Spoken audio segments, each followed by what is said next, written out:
सखी जानतर का बताई खूबी रजब में काबा, का बताई खूबी रजब में काबा।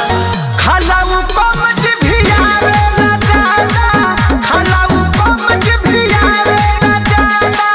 चिढ़ी के गीजी के छोड़ले पाया था, चिढ़ी के गीजी के छोड़ले पाया था। खलाऊ कमज भी आवे न जाना, खलाऊ कमज भी आवे न जाना। माई रे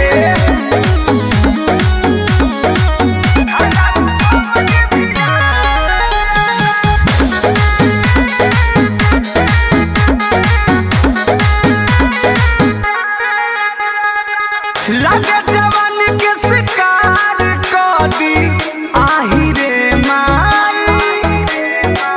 होइसन बुझल यार पार कर दी आही रे माई।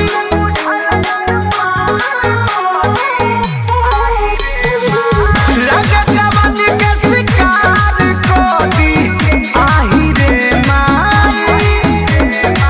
होइसन बुझल यार पार कर दी आही रे माई। लोड़े से पहिले फारे लाख बगाना, लोड़े से पहिले फारे लाख बगाना।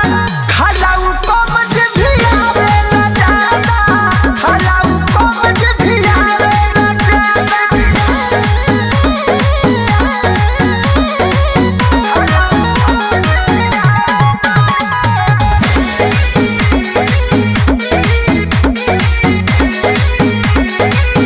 रख देले मदेह झकझोर के हो आही रे माई।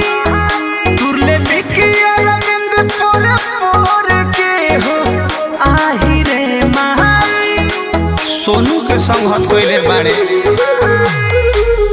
रख देले मदेह झकझोर के हो आही रे माई।